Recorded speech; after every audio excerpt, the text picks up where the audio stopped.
Hey, how's it going, everybody? Welcome back to 2A News Now. My name is Troy, and I really appreciate you taking your time tuning into my video. With the Biden administration weaponizing the IRS and the out-of-control rogue ATF, it's not if or when there's another Waco or Ruby Ridge. It goes without saying, the ATF has never been particularly popular with the Second Amendment community. What started as a revenue collection agency has since become one of the most militarized law enforcement agencies in the nation. This militarization hasn't worked out well for a number of people throughout the years. After all, names like Ruby Ridge and Waco are burned into the psyche of American gun owners for a very good reason. At the heart of all of that are ATF raids, often raids that really weren't needed, and it seems the ATF is back at its old tricks. During the 30 years that have passed since ATF's botched raid in Waco, Texas, which led to the deaths of 82 civilians, including 28 children and 4 federal agents,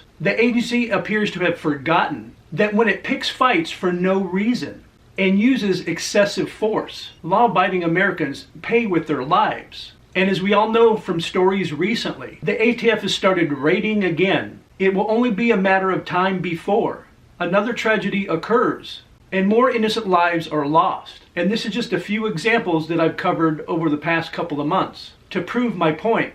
ATF agents wearing tactical gear and bearing AR-15s raided the Oklahoma home of Russell Fincher, a 52-year-old high school history teacher, kitchen table gun dealer, and Baptist minister. Fincher, it should be noted, invited the ATF to his home when they called him prior to their raid.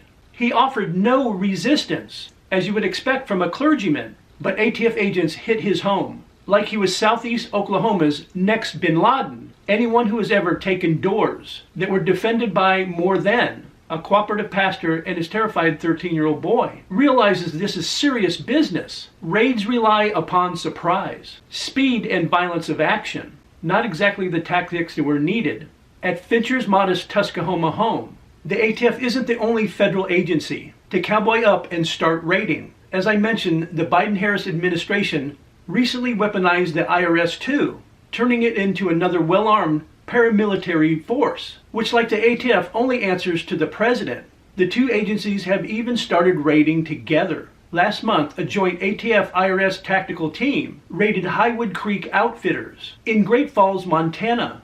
ATF agents were prohibited from seizing the gun shop's .4473s, so the IRS agents took them. They seized thousands of the forms, which prompted Montana Attorney General Austin Knudsen to express concern over the seizure, asking what the hell does the IRS need .4473s? But now he likely realizes that they were all handed over to the ATF.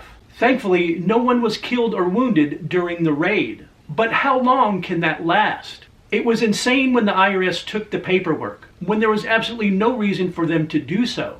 Moreover, there was no reason for the ATF to raid Fincher's home, especially since he was willing to let them in, and told them so on the phone. I think we all understand that raids have their place in law enforcement, and there is no doubt that sometimes ATF needs to raid a place. But the problem is the same ATF doesn't have those opportunities all that much, because most of what they do is look at gun stores and paperwork discrepancies. So my guess is that they do these raids because they feel they need to justify the equipment and the training expenses. So they kick off unneeded raids, then tell any congressional members watching them that they conducted X number of raids. So of course they need the gear.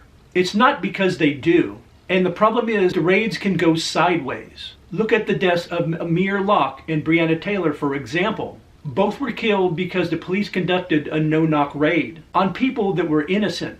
Of course, raids are always dangerous. They should be regulated for times when there is no other choice, rather than busting into a pastor and FFL holder's home after he told the ATF to just come on over. Ruby Ridge and Waco were more than raids that went sideways. They are cultural touchstones that erode the faith in federal law enforcement. No one should delude themselves to think that it'll go any better when someone else gets killed because of the ATF or the IRS. And to sum everything up, it's only a matter of time, not if, but when another Waco or Ruby Ridge happens. I would really like to hear your guys' thoughts on today's video in the comments section down below. And if you appreciated the video that I made today, and if you want to help the channel out and help it grow, Please take time to like, share, and subscribe and hit those post notifications.